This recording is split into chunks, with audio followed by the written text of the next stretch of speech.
જામનગરના હાલના જર્જરિત એસટી ડેપોના સ્થાને નવો ડેપો બનાવવાનો હોય હાલમાં હંગામી બસ ડેપો તરીકે 7 રસ્તા નજીક પ્રદર્શન ગ્રાઉન્ડમાં વ્યવસ્થાઓ કરવામાં આવી છે।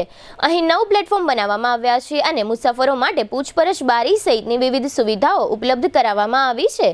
હવે પછીના દિવસોમાં એસટીનો જૂનો જર્જરિત ડેપો તોડી પાડવામાં આવશે અને ત્યાં 2 માળ ધરાવતો નવો એસટી ડેપો બનાવવામાં આવશે। આ કામગીરી 2.5-3 વર્ષનો સમય નીકળી જશે।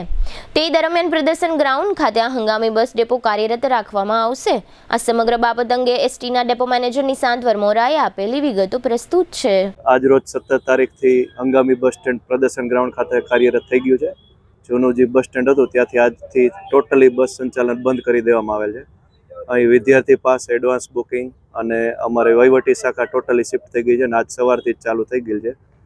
જેમ જેમ મુસાફરોને કે કોઈ સંચાલનને લગતા પ્રશ્નો ઉદ્ભવશે તે પ્રમાણે તાત્કાલિક નિરાકરણ થાય તે માટેની અમારી તૈયારી રહેશે। જેન્ટ્સ ડ્રાઈવર કંડક્ટરો માટે રેસ્ટરૂમ સુવિધા ઉપલબ્ધ છે 15 બાય 20 મીટર સમથિંગ એરિયા અને લેડીઝ કંડક્ટરો માટે પણ એક આખો અલાયદી રૂમ જ ઉપલબ્ધ છે કે જેમાં તે સ્વતંત્ર રીતે દિવસ અથવા રાત્રે રહી શકે।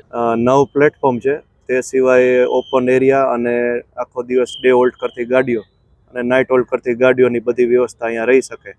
તે ઉપરાંત ટૂંક સમયમાં બધા અલગ અલગ પ્રકારના સ્ટોલ પરવાના, કેન્ટીન અને અલગ અલગ મુસાફરલક્ષી સુવિધાને લગતા સ્ટોલો પણ ઉપલબ્ધ થઈ જશે।